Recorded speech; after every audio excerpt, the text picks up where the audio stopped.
And on today's show, how the math works with premium financing and indices in Index Universal Life. Part 4 of this week's series on premium financing using Index Universal Life with premium funding strategist and attorney Robert Strauss.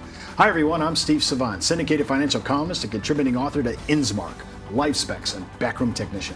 Let's get down to business. Well, welcome to the show, Robert. Thank you, Steve. Day 4, we are talking about some intense things, and I think we're even though we're talking about premium financing using Index Universal Life, I think people are appreciating, wow, we're actually talking about mechanical issues of contracts, of how math works on a spreadsheet using arbitrage loans.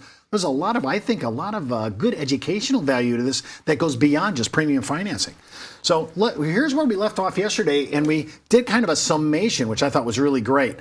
Now we're going to actually show you where this number goes. Talk to me about this, and then we'll go to the next slide and talk about why we're talking about this. Okay, yesterday we were showing how SFI might fare up compared to some other retirement vehicles, qualified plans, mutual funds, stocks, annuities, and so forth.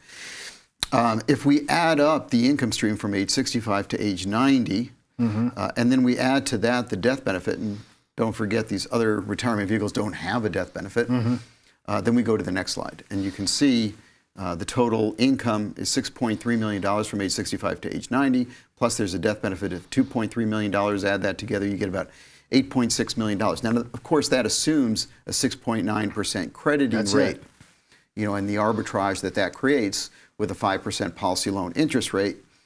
That compares to the income stream that would be generated from a qualified plan of $1.7 million, $1.1 million, or $1.2 million from mutual funds, stocks, $1.4 million, and so forth.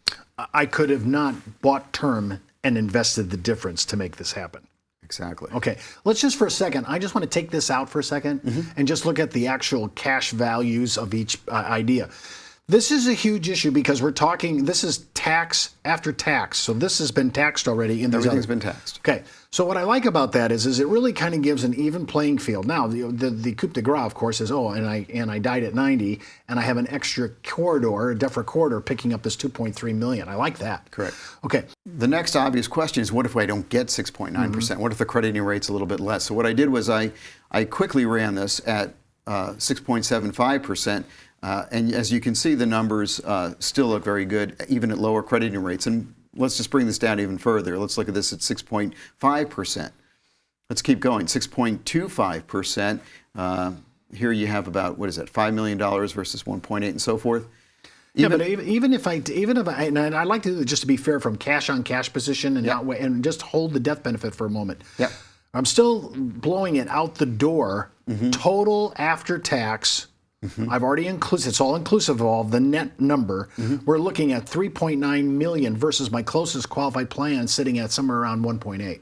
That's correct. See, to me, that's dynamic, and you just knocked me down almost 75 basis points during this time. Well, and I also didn't include any of the expenses in the qualified plans or mutual funds or stocks. In other words, everything that you see in SFI is net of all the expenses that are built into the policy, net of mortality expenses, administrative expenses, rider charges, and all of that. Okay, so can I ask you a question then? Yeah. Did you assign to these 3 items, mutual funds, qualified plans, and long-term stocks, 6.25 gross? Yes, I didn't take any expenses out. There's no 12B1 fees coming out of the mutual funds. There's no administrative expenses coming out of the qualified plans or cost for lesser compensated employees. There's no investment fees coming out of the stocks. Well, when you think about the RIA charge, the fund expense, correct, the statement of information, the qualified plan participants, what do you have to play to just be in a 401k? Correct. That means that those numbers are going to have to, they're going to have to gross, I'm guessing something like 9.25 gross, so I can net back the 6.25. Correct. Those are gross numbers versus our net numbers. I'd love to know what the beta risk is on that. Yeah. That's a thought right there. Okay. And then again, here it is at 6%. So again, as long as you can lock in your policy loan interest rate at 5%, you don't need necessarily a very, very high crediting rate. Also, keep in mind that this doesn't give you the advantage of those high arbitrage years where you might actually get that big crediting rate hit, because that big crediting rate hit can last a long time. Well, I'm thinking about at 6%, you are almost hitting the 20-year tranche of 100% probability. It's not quite there at 6%, but it's getting awful close. Well, it is getting awful close. And in fact, let's bring this down all the way to 5%, because at 5%, it's getting very, very, very close.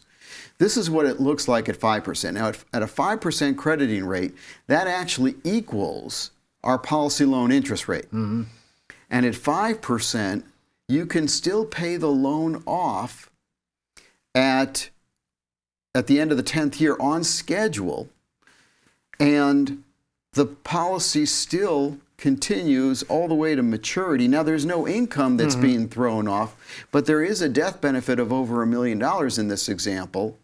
So in essence, the client has spent $50,000 a year for 10 years and enjoyed a death benefit of anywhere from $4 million down to about $1 million.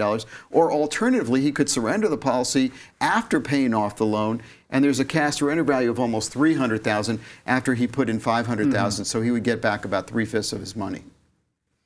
This is a huge example of, now, of course, again, we're at 5%. 5%. So even money. We're not making any money on the loan now, okay? And 5% is below the 100% probability rate of the S&P, at least of the S&P 500 over two 20-year tranches. So we're really exacerbating the argument. Yeah, and I want to show that. I want people to see what's the worst thing that can happen. Now, even with this, oftentimes people will say, well, what happens if you don't even get 5%? And so often that question comes from people that are more familiar with whole life insurance than they are with equity index UL. And so it's really important to understand the power of having a floor of 0%. We'll be right back after the break. We're going to talk more about this case and why this works so well with indices inside Index Universal Life. It's not how much money you make for your clients, it's how much money they get to keep, especially in retirement.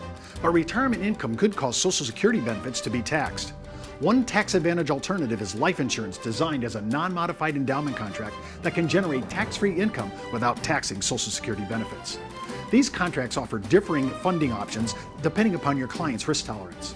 For more information on how life insurance can be part of your retirement planning, just email me at steve@downtobusiness.tv. Brought to you by Ash Brokerage, the practice enhancement company. Well, welcome back to our second segment. Of course, we're with funding strategist and attorney Robert Strauss. Robert, walk us through the mechanics. Now, we showed you the ledger sheet of this now. Walk me through this actual returns and this thing you called, and I want you to explain yourself, constrained returns. Okay. Well, what I wanted to demonstrate here is the power of equity index UL and how unlikely it is to actually have a return that is actually less than 5%. We already saw exactly what happens to SFI at 5%, which isn't so terrible. So now what we want to see is what is the likelihood of doing less than 5%? And as you can see, if we look at even the worst decades of any index, so let's look at the Dow Jones Industrial, let's say during the Great Depression from 1929 to 1938. When we eliminate the negative years and we replace those with zeros, you can see that the negative 6% return over that entire decade gets replaced by a positive 5.07% return. Okay, so let me make sure I got the mechanics here. So we circled the really bad, those are bad years. That was early in my lifetime, I can tell you that. So we're looking at 5 out of this period turn. So that's a brutal time. That was the worst. And by the way, surprisingly, if I replace, as you said, you replace these with zeros, you went from 6.33 down. Correct. To 5.07 for the whole period. Correct. $1 invested in 1929 by 1932 was worth 20 cents. Now, this is the power of replacing the crediting method account floor at zero. Correct. This is the power of that. This is one aspect of Index Universal Life. You just gave me a real reason to look at this. Correct. And many people don't realize that and don't appreciate the power of zero. And even if I cap the upside at 12, now now look at 1933. You can see that it actually bounced back 66%. Yeah, wow. But if we cap that 66% at 12%, as we did here, you still end up with 5%. So let's try another decade. Let's look at 1965 to 1974 with the S&P. Again, we had a bad decade with 4 negative numbers, but if we replace the negatives with zeros, a negative 2% decade turns into a positive 5.01% average ROR decade. And that is powerful. And by the way, it's not just 5.0, it's a swing of 5.0 plus 2.09. Exactly. It's a 7 plus number, 7.10. That's a swing. Right, and then more recently, let's look at the lost decade that we're all more familiar with, from 2000 to 2009. Again, 4 negative years. 2008, negative 38%. We're all familiar with that. Replace all those negative numbers with zeros. Negative 2.71 becomes positive 5.01%. So again, it's not that SFI is guaranteed. It's certainly not guaranteed. It certainly has its risks. But the chances of earning 5% over any decade are very, very strong when you realize that all of these strategies have floors of at least 0. Some of them have floors of 1 or 2% as well. And therefore, the probability of earning at least 5% is very, very, very high. And you just saw what happens at 5%. Walk me through the illustrated versus the 25 historical. I love this slide. Well, just out of curiosity, because, when we illustrate at any crediting rate, it really doesn't matter what crediting rate you choose. It's always going to be the wrong crediting rate because you can't illustrate the way the markets actually perform. In the future. And is anybody even trying to do stochastic, is anybody even trying that? I mean, I don't even know if it's legitimately able to do that. Well, the software doesn't allow you to do it because of NAIC rules. So you can't really do anything other than plug in an assumed average crediting rate. So the best I could do was run the software and look at the historical numbers. And so the software allows you to go back 25 years and plug in what would have been the historical crediting rate. So if you look at the highlighted column, that's what would have been credited to the policy.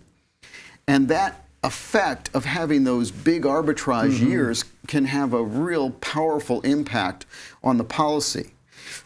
And so and then I wanted to compare those historical numbers to the illustrated numbers that I showed you at 6.9%, just to see what would have happened. And so let's go to the next slide and highlight the cash value. So at the age of, let's say he's 45 years old when this begins 25 years ago, so he's about 70 years old when you see him taking money out over here, or when you see the highlighted cash surrender values. If he's taking out the same amount of money under both scenarios, then something has to give. If he's earning a different crediting rate, but he's taking out the same amount of income, then something has to be different. And that something is going to be the cash surrender value and the death benefit. As you can see, the cash surrender value, instead of being $1.2 million with the 6.9%, it's now going to be $5.3 million. And the death benefit in the next slide, instead of being $2 million, is $6.8 million. So the difference in cash surrender value in the next slide is over $4 million. Wow. As a result of, the way this would have been credited historically. Now, I'm not saying that the future is going to repeat what the past actually did, but that's a combination of higher crediting rates and also the way that crediting rates bounced around because of the volatility of the markets and the way volatility captures arbitrage differently from the way arbitrage is captured when it's the same crediting rate every single year. Well, that's all the time we have for today. Remember, before moving forward with any of the ideas on our show, always consult your tax advisor, legal counsel, or your broker-dealer compliance officer. Missed an episode? Just go out to our video archives. And remember, you could be wiser as an educated advisor. I'm Steve Savant, and we'll see you tomorrow.